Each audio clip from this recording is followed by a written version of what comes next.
Rip Widowmaker? Is she no match for the upcoming meta? Hey guys, what's up? My name's True, and as you can tell, this is a video about Widowmaker versus the meta that will drop when the PTR changes finally drop. There's a little confusion about what the next meta is going to be in the first place, and that confusion is totally warranted considering people are saying it's going to be this heavy dive comp meta, and others are saying it's going to be barrier watch. Sure, there will definitely be more barriers for obvious reasons, but the majority of characters who have barriers are not really dive comp heroes. You don't often say, let's go dive comp and then pick a Reinhardt, and I assume when Orisa drops, it'll be the same. So why is there this idea that it'll both be barrier watch and dive comp heavy?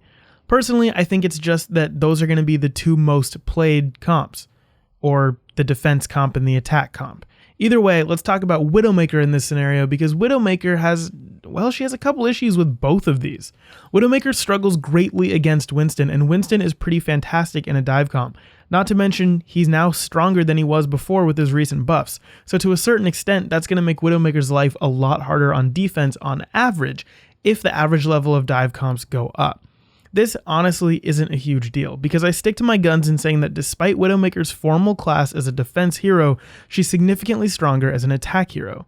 So in the majority of people's hands, she will do more on attack, and in most people's hands, Winston will do less on defense. So the average of games one may lose with Widow on defense compared to before probably won't go up by much, since most people most likely lose most of the defense games with Widowmaker. So what about Widow on attack? How will she be affected? Well, since Winston isn't the best defense tank, who is? We got Reinhardt and Orisa. And of course Zarya and Roadhog come into play, but we don't really want to talk about them. We're not talking about off tanks right now. So this is where the barrier watch theory comes in.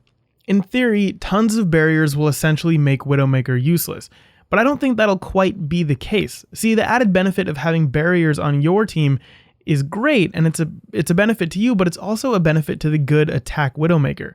Widowmaker may have to change her playstyle a little bit, looking for flanks a little more than she did before, or simply playing to her opponent's false sense of security from being behind countless barriers, because Orisa is incredibly easy to kill with Widowmaker. Essentially catching her off guard or catching her just slightly away from her barrier means she's dead. I'm 95% sure her head is the size of her entire body half the time when you're shooting at her with Widow, so she goes down very quickly.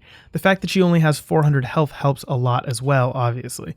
So sure, on defense, Widowmaker most likely will have a harder time in general, but on attack, a good Widow may actually be able to perform exceptionally well by rendering some of the main tanks useless with flanks and punishing even the slightest degree of positioning issues.